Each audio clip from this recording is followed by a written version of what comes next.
If you ever experience start, stop, it's because you've got someone in your world or it's someone's voice in your head and it's someone else's story. Now, what story do you want to tell about yourself? If you're the author of your life, where you were in the past doesn't define where you're going. You're never too old and it's never too late to have the life you want. I always tell my clients that there's 5 key people that they should have in their inner circle. What if the story you've been telling yourself is the very thing standing between you and the life you're meant to live? Today's guest knows the question intimately because she's lived it. I'm so honored to welcome my friend, Elle Oliver, to the Shape of Thought podcast. I've seen firsthand the impact she makes on the people around her, and today I get to share her with you. Eleanor Oliver, or as a lot of us love to call her, Coach Ellie, is a reinvention strategist, author, speaker, and the creator of the Shift Framework, a 5-point inside-out process designed to guide women through one of the most powerful seasons of their lives. Before stepping into her role as a transformation coach, Ellie spent years in the corporate world crafting the brand voice for one of the most iconic figures in fashion history. She was a storyteller for Barbie, and yet behind the dream house aesthetic of that career was a woman quietly rebuilding herself from the inside out after losing everything. Ellie's story is proof that reinvention isn't a detour, it's a destination. She's here to talk about what it really means to find your story, to own it, and let it change the entire direction and pathway of your life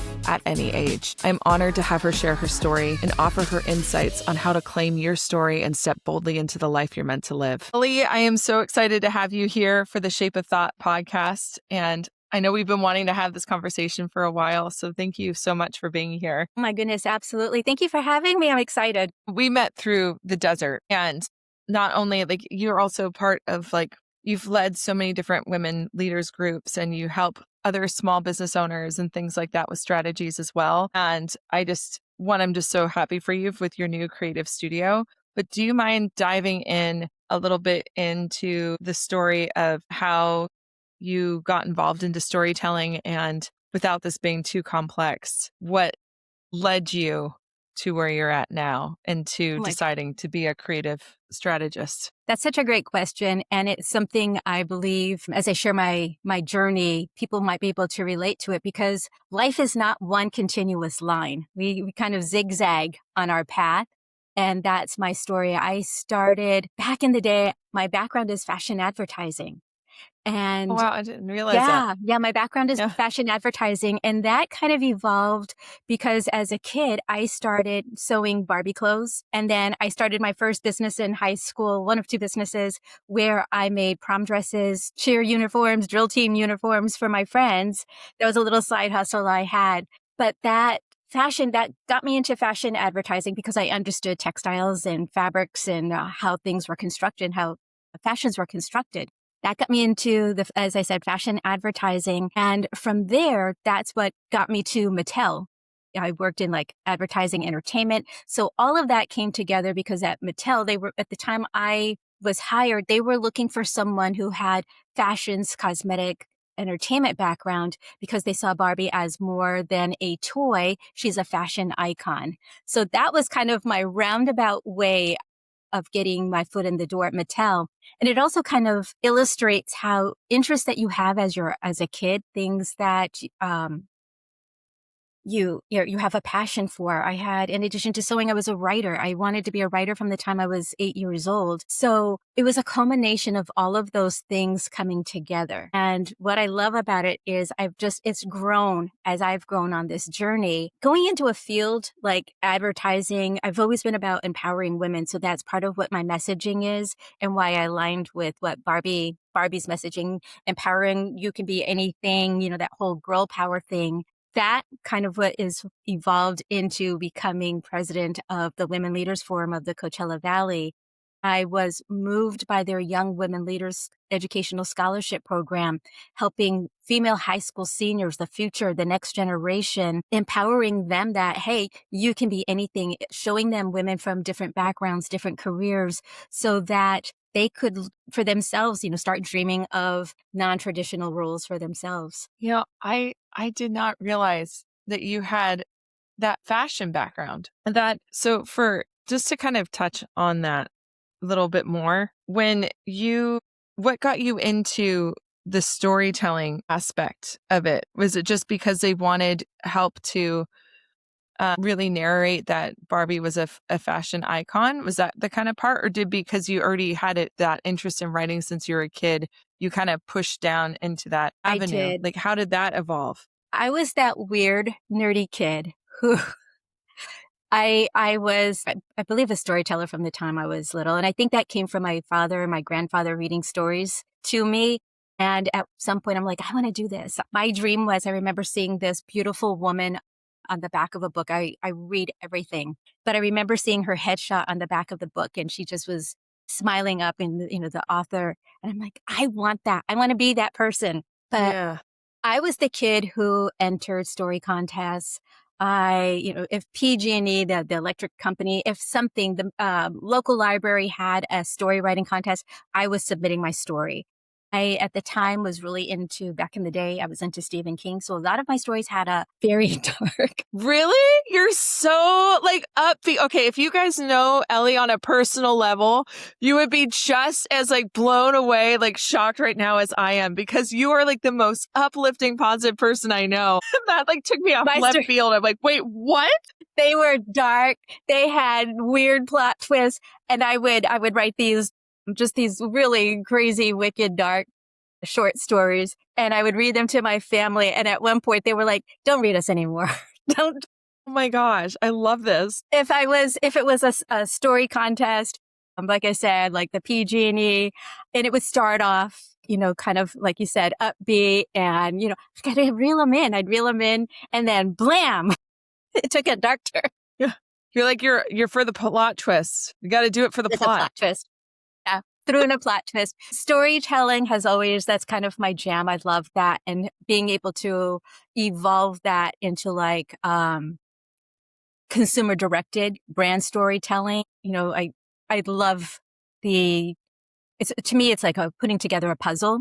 And, what is the audience? What do you need to communicate to your audience? And when I can do a little something and get out there, I try to incorporate it, but the Barbie was all sparkle, rainbow, unicorn. So there was no opportunity to get dark, but that was something I did on the side. That was a Ken side, I guess. Yes. Yeah.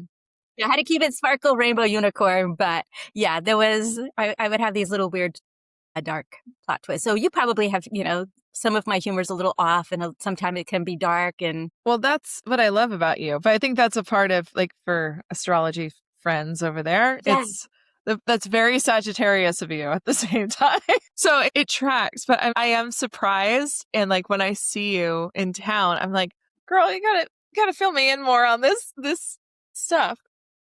I got to keep it professional. When I'm in town and representing different organizations, I've got to, keep it all professional, That's fair. But on the inside.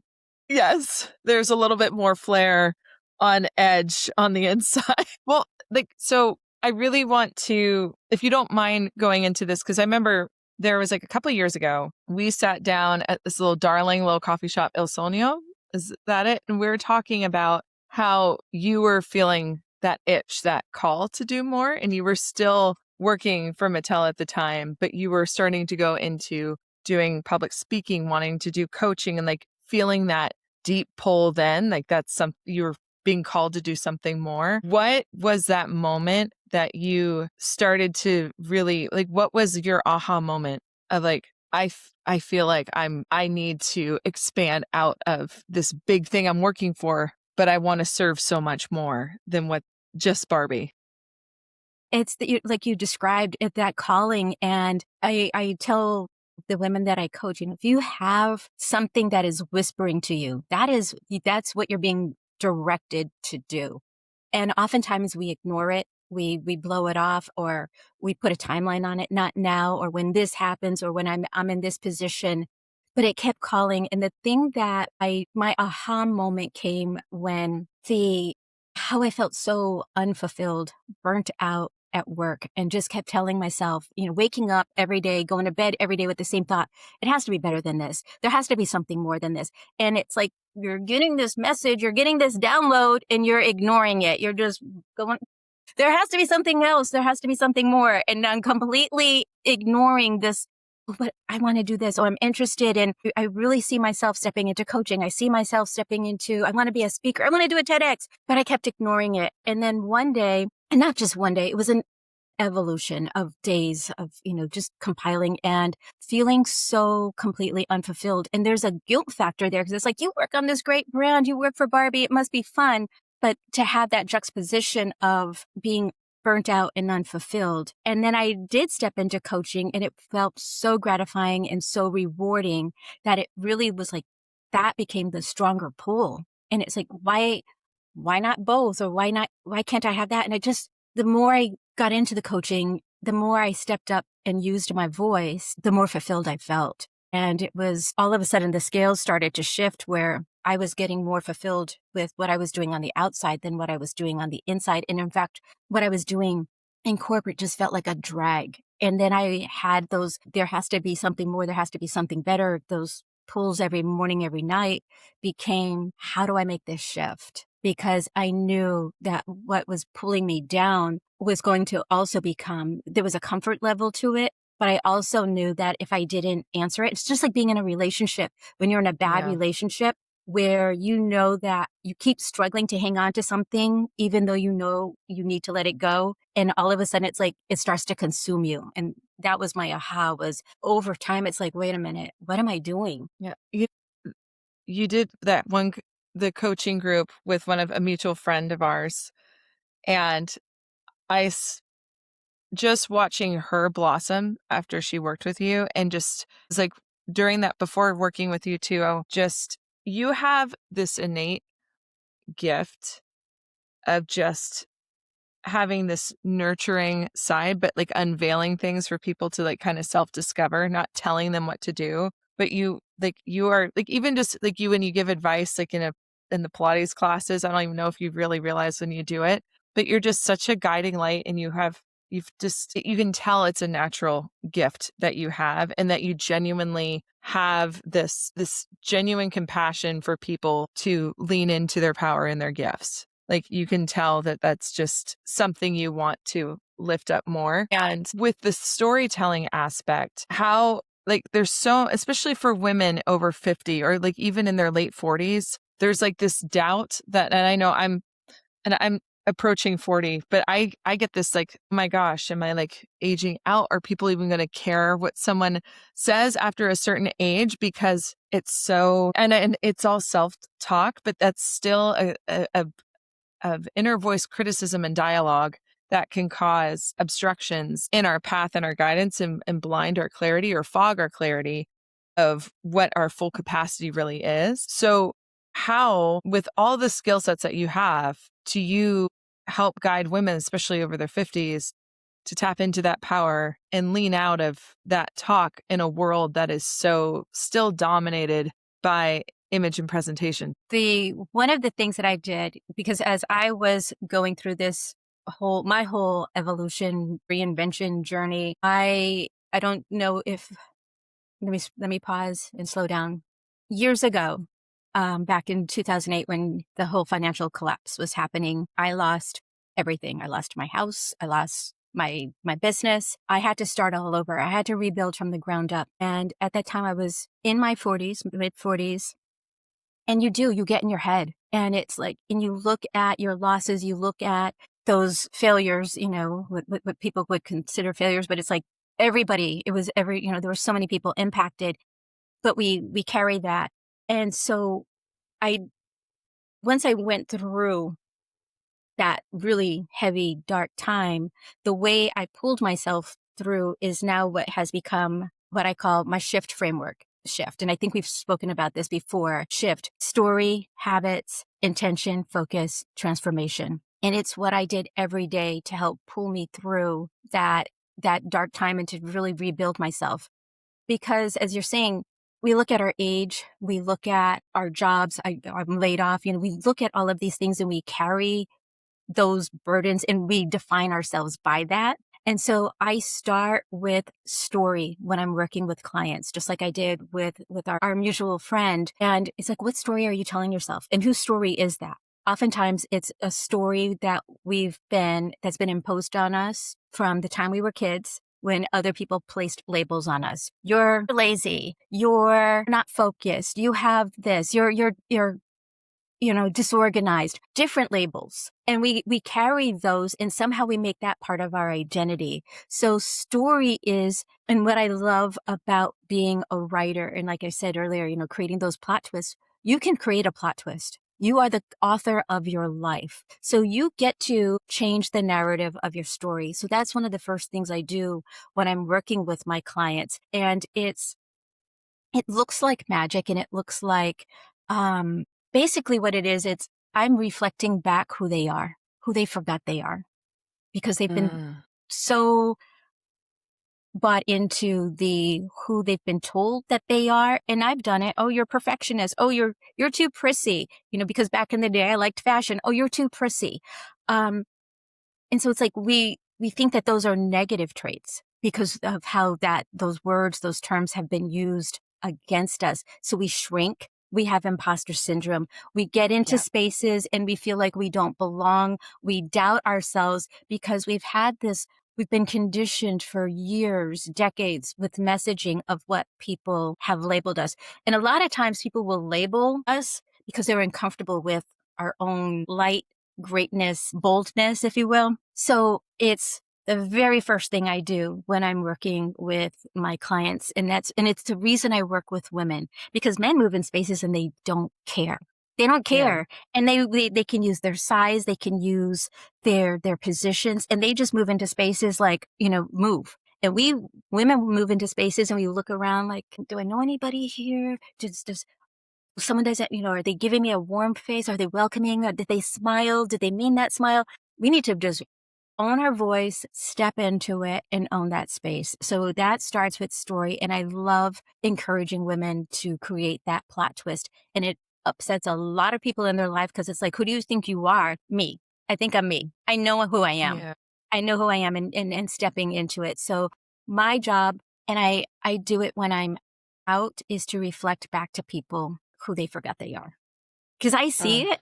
They just they forgot it in themselves. Or there's that apprehension to show it because it's been criticized, or there has been consequences to show. I don't know why the thumbs up sign keeps coming up on. I don't know how to turn it off. It's just going to be a delightful surprise on this podcast. It's the universe saying, good job. Go you. I know. It's just like one of those cheeky little things. Like, look, she has a good setup, but she still doesn't understand her tech. So fun. But, I love that you brought this up, because I just had a conversation with a dear friend of mine about how it's so interesting that women really crave to like be seen, to be able to like step into their power. However, sometimes in other rooms, we don't realize we don't always support or celebrate other women leaning into that power, because we have been, in some way, there's been a narrative that someone who is confident in their skill sets,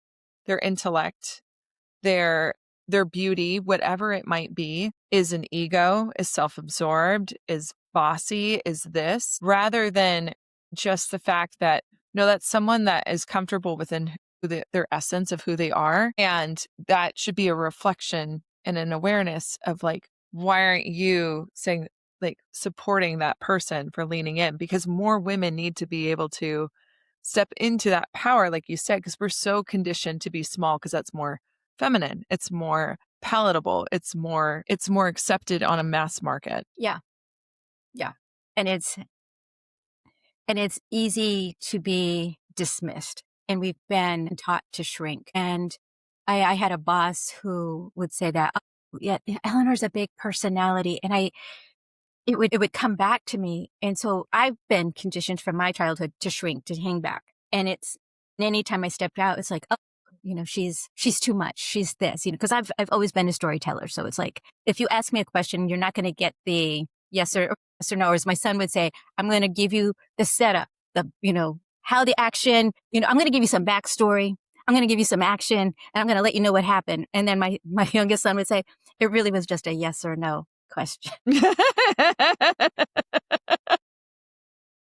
Yes, but it was so much better this way.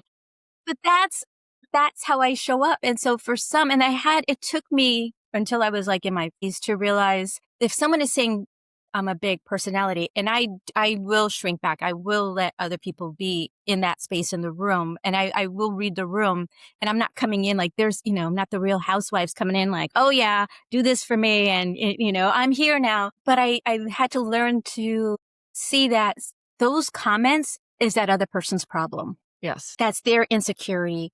That's they Yes. don't know how to engage with other women. And we really have to learn to move in spaces together as community to build each other up. Diminishing when someone is coming in and they're using their voice, they're showing up boldly, unapologetically, it doesn't diminish from anyone else. That's your No. own insecurity. And that's when you should just tap into yourself like, what story am I telling myself about this situation right now? I've walked in rooms where people, did that to me, like, who does she think she is? And then I walked on stage to give us the presentation, and it's like, now you know. Now you Yeah. know. You could have just came up and said hello, but you decided that you were going to try to cut me in that space. Yeah. Better to be comfortable in your own skin. The way I show up does not diminish you. And when we show up together as ourselves, it's just like, that's fire. That's, we can rule the world. Well, that's the thing. It's like the flow state.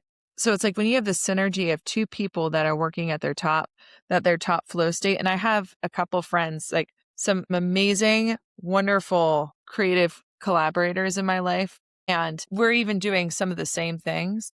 And because we see each other as like such collaborators, and we know like we can interweave and lift each other together on such a level, it's never competitive. It's never any of that stuff. It's just like sounding boards, and we get into such great flow states, think tanks. And I think I would love to see more women be comfortable to leaning into that energy, but it also comes to be understanding that I don't think we're fully aware just how much of a narrative has been projected at us and how ingrained it is in us since a very, very young age. And especially as we start to age as women, how that narrative keeps creeping in, and it is up to us to really kind of self-audit and really self-reflect. And like you said, tap into our story of like, what is my story? What is my plot twist? How are other people impacted and resonate with that story, that kind of thing, and honing into it and just like your path, trusting the call, trusting the vision, and knowing that when something bubbles up within you, like that's a sign. It's a step into it. Do you want to add on? Yeah. And it's, because we become fear-based. We've been everything around us, media it focuses on fear, scarcity. And so for some reason, we move through this planet thinking, if you come up, well, now, there's nothing left for me. This whole scarcity mindset, and women do that. It's like they come into the room and look around and make quick judgments and assessments about the other women because it's like jockeying in their place. It's so unnecessary. It's such a horrible use of our mental capabilities, our time, our resources. And you're right. When we come together, that synergy that we create, it's powerful. And if it weren't powerful, magic.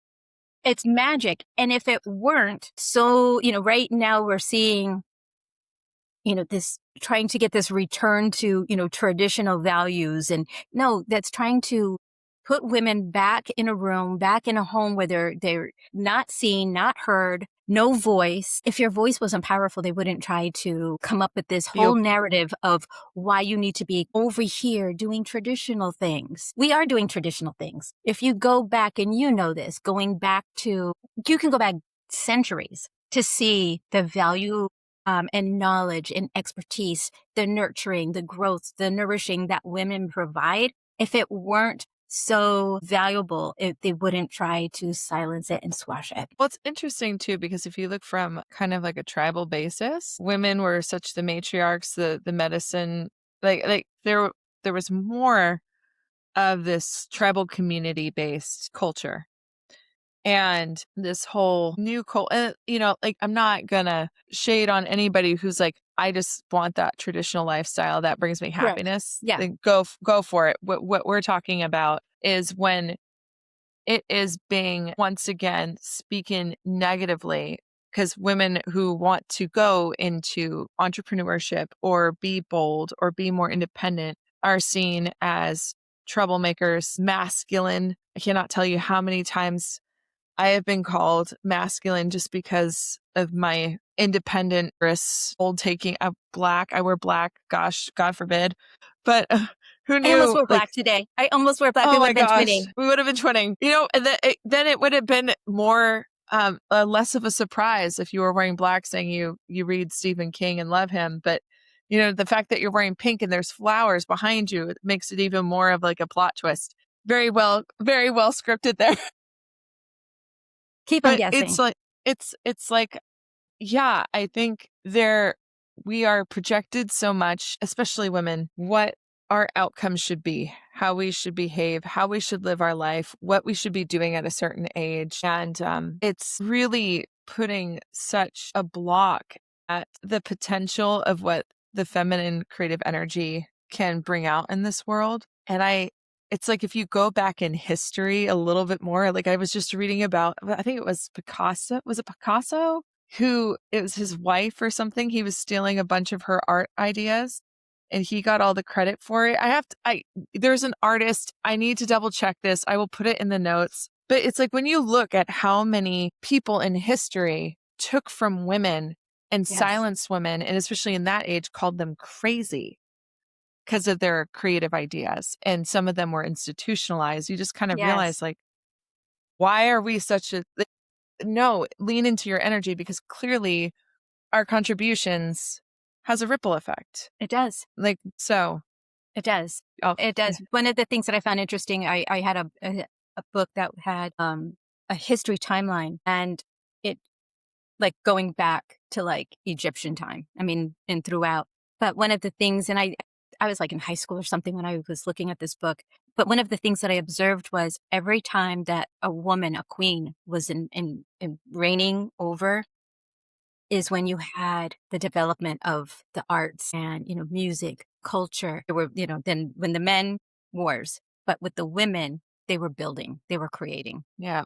It's an interesting thing. And like, not to shade on men either. Just want to make that clear, because I have so many people that listen to this. But it's like, I know I think it's important to, there's everything going on in the world too is a perfect example. You need to have balance. You need to have the yin yang. You need to have the masculine and feminine energy. You need that unity and synergy of things to really evolve and to. It's balance. It's balance. If you too have much too of much of one, one it goes thing, too much fractures. of any, it skews it one way. But when you have that balance, and when you have that, it's like you were saying, when you have those masterminds, those genius zones, the flow, everything just starts to, you create and flourish. So yeah, it's about achieving that balance. It's kind of transcendent in many ways, because it's like it does feel like you're channeling in some way when you're in that flow state. Like, it feels like out of body experience. And to my musician friends, I know exactly what I'm talking about. It's like when everyone in the room is just tapped in, and it just feels like the ground's lifting up. And what's so interesting to me is it's our projections that are in the narratives that have been fed to us that gets in the way of that. That's the only thing that's getting in the way of it, because it's nothing else. It's just the back of the mind planted narrative. 100%. I agree. And that's why I'm all about empowering women and encouraging them, reflecting back that inner power, because it's in there. It's just sometimes it's dormant. It's not been tapped into, but it's there. And I believe that when they have those whispers and they're getting that calling and those dreams that are like, do this, go, travel, and you're being called to do something, answer that call, because that's your purpose. What's the most common comment when you start working with women about themselves that you think will surprise people, or that surprises them? It's one of the things is, as they start to assess those stories, the word, and I use this word with them, it's having a permission slip. It's like getting that permission to explore, to challenge the old narratives, because we've been so conditioned and we say, and you'll hear people say things like, that's just the way I am, or that's how we do it in my family. That's how we are. They just carry that. And a generation can carry that. Well, that's just how we do. But when you give people permission to challenge that, well, what would you do if you could do it differently? And then all of a sudden they sit with that and it's like, what do you mean I can do it differently? Yeah. What if you didn't have that belief? What if you didn't have that doubt? What if you're not lazy? And I believe that when we are struggling with those types of thoughts, it's because we know it's not true about ourselves. And that's when you say it's, I have this special gift. I just see it. It's like, I see in that person, like with our wonderful mutual friend, I remember the moment she had her aha during the coaching, because she said, I'm just so disorganized. I'm disorganized. And she said it a number of times. And then I'm like, okay, let's put a pin in that. I said, because if I were to come in your house right now and open up your cupboards, I bet you have canned goods in one spot, jars, packaged goods. And I said, and I bet if I went into your dresser, you've got socks in a sock drawer, and you've got t-shirts in a t-shirt drawer. And I bet it's the same for your kids. And I said, that's organization. And she had been told a story because she works at a very high speed. She is amazing. I don't know how she does it. She is a force of nature. She is a force of nature. And so I think and her brain is going. And so somewhere along the line, someone defined that as disorganized. And I'm sure it was more than once, because sometimes you hear something and it's like, you don't even know me. What are you talking about?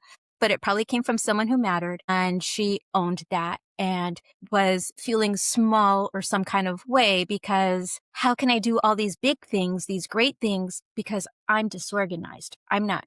And it's when I talked to her about the drawers in her house and the cabinets, I can still see that to this moment when she just went, I'm like, you're organized. So you challenge the belief, and it's not true because it's not sitting with you. Yeah. If you were okay with it, like, yeah, I'm a slob, and you own it, you don't care if someone calls you a slob. You're like, yeah, I own it.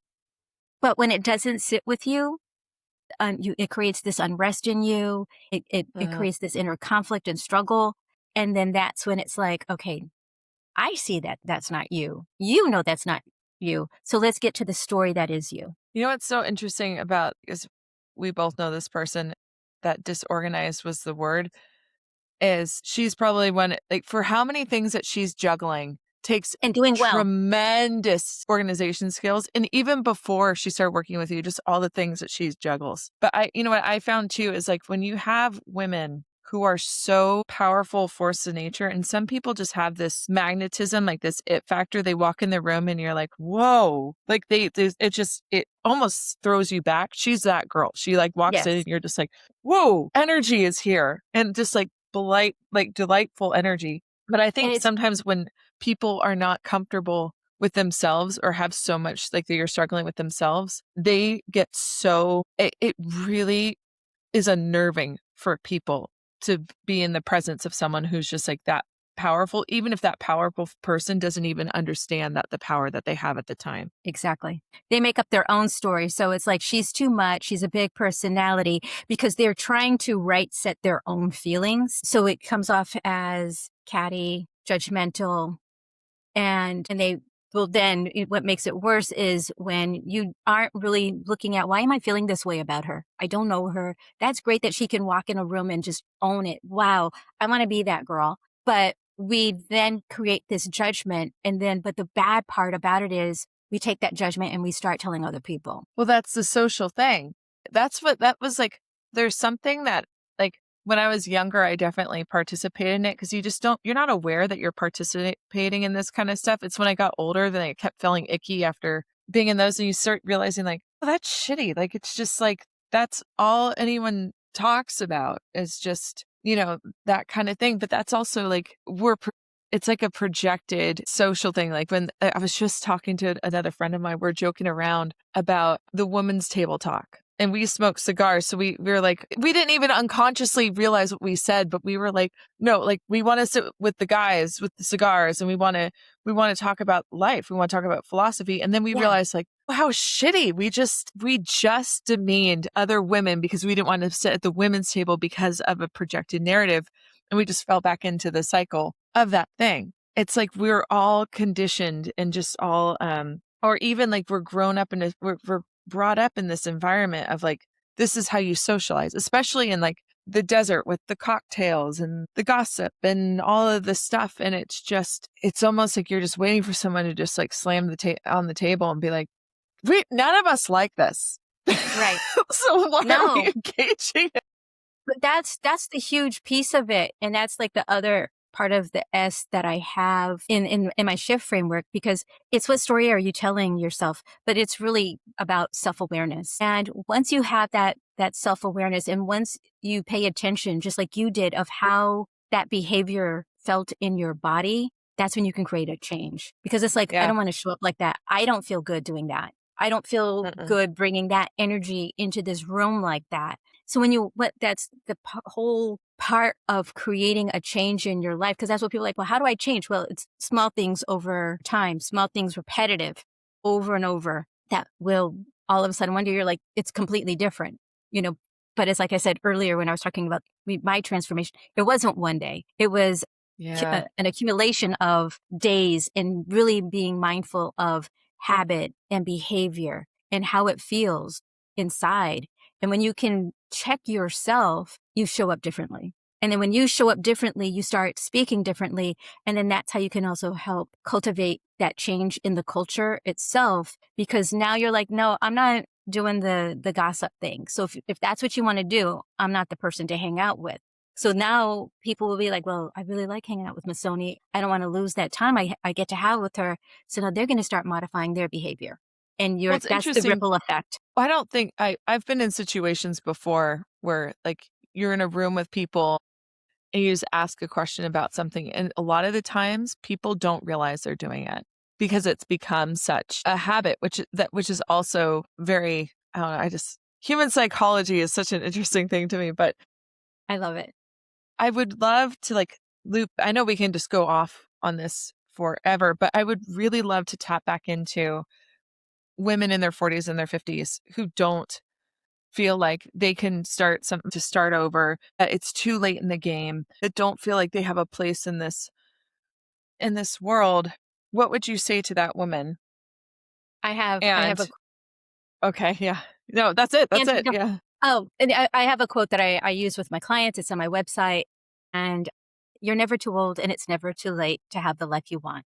It's never too late. We put a timeline. We put milestones on our ages. Oh, I have to do this by this age. You don't. You can create something now. And what I love about one of the realizations that I had once I was like in my mid-40s, and then it became even more so in my 50s, you'll find that when you get into your 40s and 50s, what people think about you, what they say does not matter. When we're in our 20s, it's like our face card is our cred. And, we're all about appearance and how we look. And am I doing the right thing? Am I wearing the right thing? You reach a point in your mid 40s and you're like, I'm good. I don't need that validation. And we're not concerned about that. But one of the things that excites me about the women that I work with, especially those that are in their 40s and 50s, and take our mutual friend, in her 40s, she's now, she's moved into really big leadership roles. She started with local civic leadership, and now she's moving into statewide leadership. And if she had let her age be a determining factor, like, well, I'm too old, that boat sailed. But the beauty about doing it in your 40s is you're coming from experience, you're coming from expertise, you've got knowledge, you've got contacts, you have resources that you didn't have in your younger years. It is the perfect time to reinvent yourself, to step into something that you want. I'm working on a keynote speech right now, and it talks about just this. And my research is badass women who have done big things over the age of 45, 50, and into their 60s. And so we think that one is because of how we've been conditioned to look for jobs. So that energy coming out of high school, college, you have to get the good job. And we think that we've landed that role, in that time, during the 20s, 30s. But we're evolving. We're always evolving. And so when you're doing that in your 40s, if you've lost your job, if you've been laid off, I call it you can either change your life by design, where you decide, I'm going to switch careers, I'm going to step into something different, or by default, where you get laid off, your job, your company closes, whatever, where you're now having to redefine yourself and make new changes. And it feels like I'm starting over. No, you're starting better because of all of the knowledge, the skills, the expertise, everything that you have, the resources. When we were in our 20s, we had our friends, but we didn't know people who were in the C-suite. We didn't know people who were in leadership roles. Now you've got this network, this community that you can pull from. So I say for women in their 40s, their 50s who were like, I don't know, maybe I missed that timeline. No, this is your perfect timeline. And again, if it's something that you're being called to do, I always say that's your purpose. That's your passion. That's what you're supposed to be aligning to. So what for the women, I can already hear it in my head for some people who are out there who don't feel like they have the resources or are not aware that they have it and really feel like this is a blank canvas. And like, what would you say to women in that position? For women in that position, that's where I kind of put on my little coaching hat, my creative strategist hat, because that's where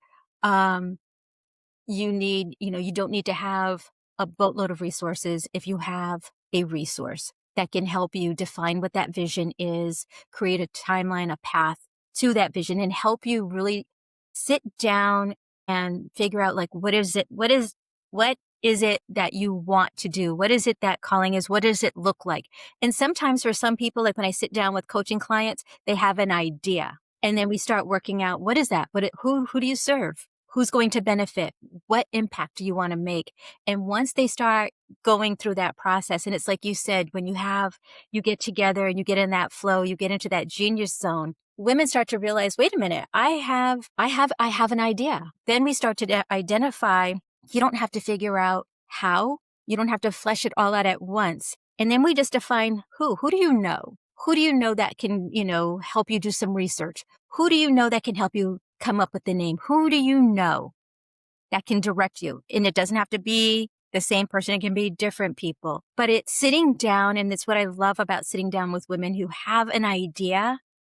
And like our friend, she was like, I know I want to do something and I want to help people. And then we sat down, and once we started going through and strategizing and dreaming and having someone you can dream with, all of a sudden it starts coming to life and it starts evolving. And then you get excited and it's like, wait a minute, I can see myself doing this. And then you start building it out. And it's scary because if we sit down, and I've done this myself, where you have a concept and it's like, well, how am I going to bring my idea? How is that going to land in a store? How is that going to happen?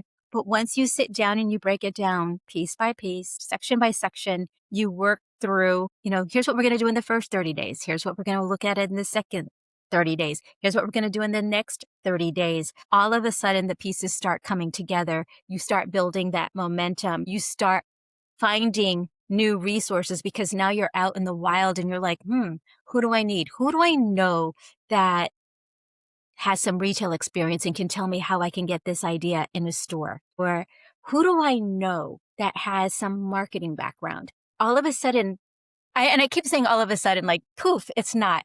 You start attracting what you need. Yeah. It's amazing, like tagging on to this, what you just said, the ripple effect that can happen when you have one solid person in your corner that fully believes in you, like just fully, like in those down times. And that is such a gift to have. And like you said, if you don't feel like you have it in your life, how smart an investment a coach really is who believes in you. Because it's just when things get rough, just hearing those kind of affirmations from someone else is pivotal. And like, that's where I'm really grateful for a friend. You're one of them. Like every time our little Sunday crew or our Saturday crew would get together, or like my creative, like my friend Kelsey and Shauna were constantly creating different Pilates experiences or things together. It's just when you have people that recognize what you're doing and acknowledge it, and then you can riff off of that. It is amazing, like the high you can get, just like creative high of just like, and then all of a sudden it's like you're being elevated to a different new vantage point of perspective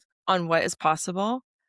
And then when you're not around it for a while, it's like that vantage point sinks in your perspective. It's hard to get back to it. It's so like when they say you are who you surround yourself with, that is also so important. It's like know the circles you're putting around you. If you have friends in your life that are competitive or just unconsciously making digs at you because they're not aware of that. It's so important to create boundaries and limit the exposure you are to that because you don't realize how much that interferes, and it's going to make your trajectory a lot longer psychologically. Yeah. I always tell my clients that there's 5 key people that they should have in their inner circle, especially when they're creating this, they've got this idea, they've got this concept. It's not to be shared with everyone. That's a huge boundary. So I always say that they need a hype person, someone that they can go to that's going to hype them up. That's the person when you're down, when, you're doubting yourself, you call that person and they reflect back, girl, you're doing this and you're badass and you're blah, blah, blah. A coach, because a coach is going to give you, they're going to challenge you, ask those questions, help you do that inner deep dive work. A mentor is a little bit different than a coach because a mentor you might look for in your mentor. You can have different mentors for different aspects. So if I have a client who's starting a business, I always suggest that they look for a mentor who's an entrepreneur or a successful business owner so that they can get those insights of what hurdles they may face. Go to somebody who's already is further along on the path than you are, because they're going to help you avoid any pitfalls. They're going to help direct you to key people. So I've got your hype person, your coach, your mentor, and then you have your connector. Find a friend who knows everybody. Find that, and it may not be a friend. Go networking, but this is the person that when you say, no, I need XYZ, they're like, what area are you in? And they are out there, pooling resources, people. Oh, I know a person. Find that person. You need a connector.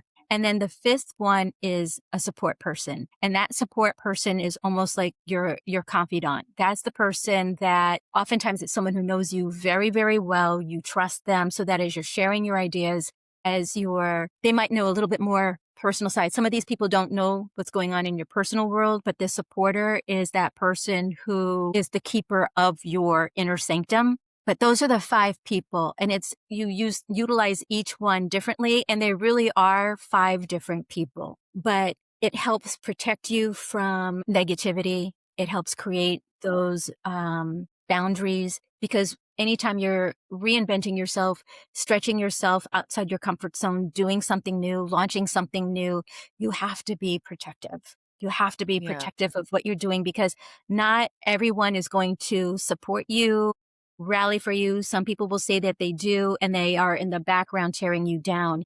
And you'll always be, if you ever experience start, stop, it's because you've got someone in your world or someone's voice in your head that is, oh, who do you think you are? Oh, so you think you're better than us because you're starting a business. Oh, you think you're better than us because you're trying to go after this new job. Oh, when you are in that start mode, again, that's when you go inside. What story am I telling yourself? And it's someone else's story. Usually that's what that is a result from. So 5 people and boundaries. Yeah, it's interesting too, because it's like, I know a lot of people that a lot of that negativity talk or the start can come from inside your own home. Yeah. Whether it be a threatened partner or a family member and sometimes with family, it's like they're fearful for you. They don't want to see you get hurt, or, people will think you're delusional because they only have this certain view of what is possible, because they might have given up on their dreams as well and just cannot stomach even entertaining the idea of someone actually making something happen. Anytime you step outside your comfort zone and you're like, I'm going to improve myself, I'm going to do better in my life. It is often the people right in your house or that tight circle, that's, if it's not in the home, it's that next layer right outside that you're closest to. And it's unsettling for them. They don't want to see you do well because it's a reflection to them that they are not. Again, that's their own story in their head. But so they want to hold you back. Guess sometimes it's protective. Sometimes it's straight hater. haterade. Yeah. And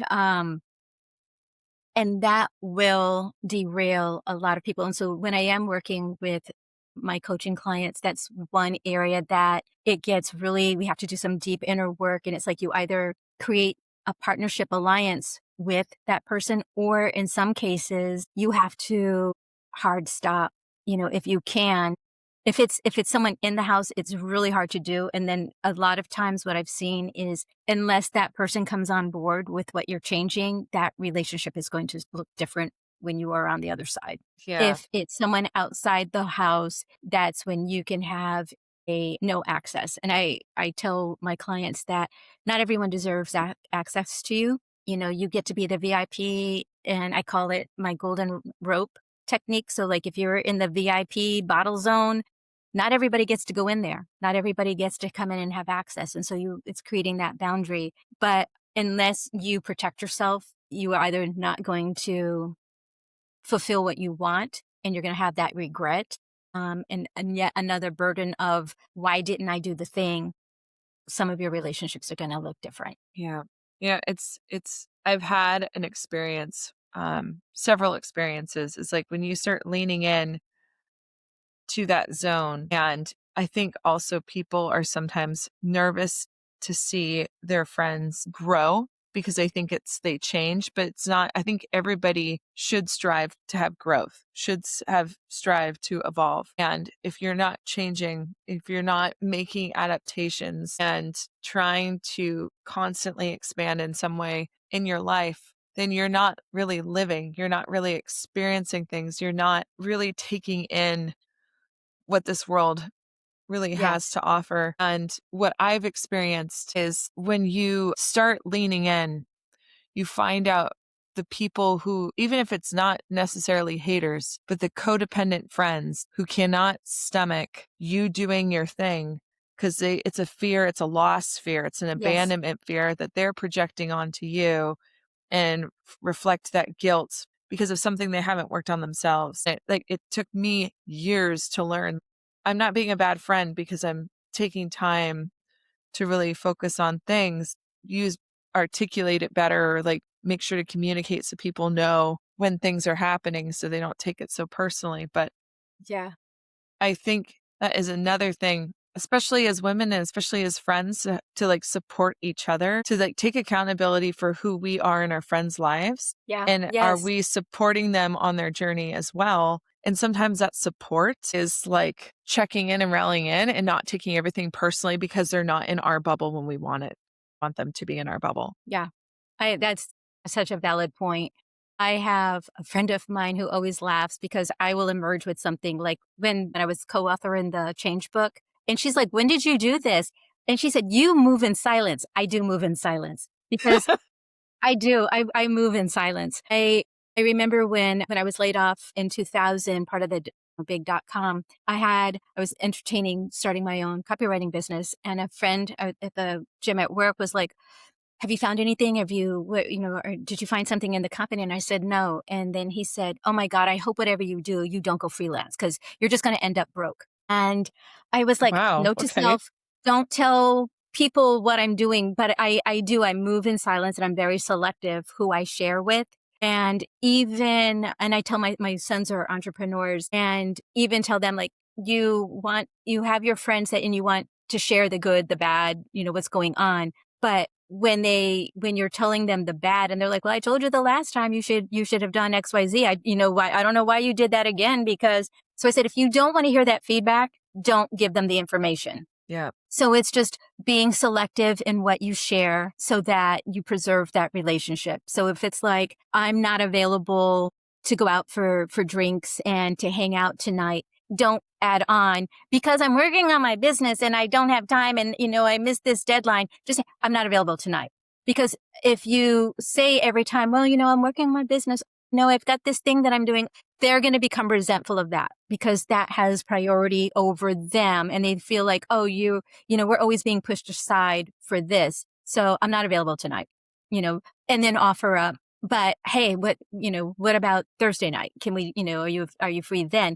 Do it that way. And that helps kind of preserve that resentment of, oh my, she's always doing this. She doesn't have time for us anymore.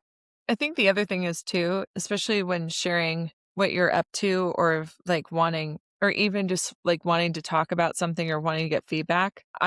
Tell me if you feel how you feel about this, but I've discovered that it's smarter to share those conversations with people who are already doing it or who are already in the same field because they understand the complexities and the nuances. Because sometimes friends or family will switch it. And like I have a particular situations in my life where it's like I feel like sometimes I'm constantly fighting against people who are just like waiting for me to fall on my face kind of thing. There's just those things and you're just sitting there like, but it's like they're going to turn it against you. And then it's amazing what the narrative, because they repeat it, kind of like our friend, like whoever said that, which is completely not true. Yeah. They'll project their stuff because it's their own wound. Correct. And families listening for something different. So like if you're coming to your family and saying, oh my gosh, like if you, let's say you're looking for space and, I've been looking for this little space to have my office and everybody's charging so much. Family hears, hold please, in a minute, she's going to ask for money. She's setting me up to ask for money. People who are business owners, people who have already moved through that, they're going to look at it differently. Have you looked at this side of town? Because, the rent's a little bit lower. Have you looked at, is there 2 rooms in that space? Maybe you can share with someone else and share the lease.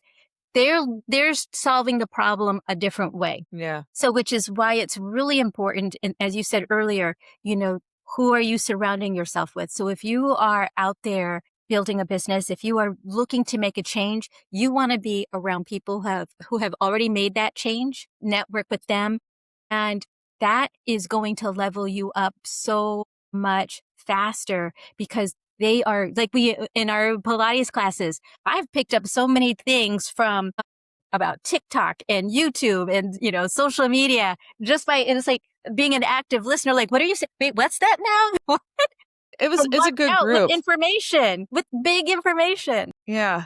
Like that's the thing. It's like what I love, just being around people who are constantly abstract thinkers, who are thinking out of the box, who are constantly questioning life rather than just engaging on what's the local news, like thinking of like, how do we change this, or like question an approach and how do you change, like, how do you evolve it? How can things get better? Or what was the meaning behind this? And people tease me all the time, like, you're a Pilates instructor and you smoke cigars and you're in a cigar lounge. I'm like, do you understand the diverse amount of people that congregate in a cigar lounge and the amount of different conversations that happen in those environments? Especially, there's so many private clubs and things like that, but most of them are geared to wet.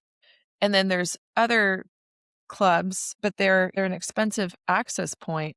And I think cigar lounges are just such an easier, more accessible way to like not only get to know and network with a lot of people, but also expand your perspective in your mind. But even if something is not even related into your business, but just hearing how other people think and view about something, or how they approach their world, or how they made something happen for themselves, that opens up a door for you because you're like, I never thought of that idea of concept, and you can make it relative to you. So it just be around people that are forward movers. It's amazing, like just how that changes the mentality that you have, I agree. And that's one of the key things that has helped me as a storyteller is moving in different spaces. Sometimes it's uncomfortable, but you get those, it's an opportunity to hear different perspectives. And for what I do for advertising, that's so necessary. And if I'm doing research, I will put myself in a space. I'm researching something for a specific client. I will put myself in a specific space just to get that shift in perspective, gain new information. It's growth. If you are a reflection of the 5 people, that you deal with every day. So as you expand that, and, you might have another 5 that you move with over here, like, for me, the Women Leaders Forum. And then it might be something, golf, then I've got my book club.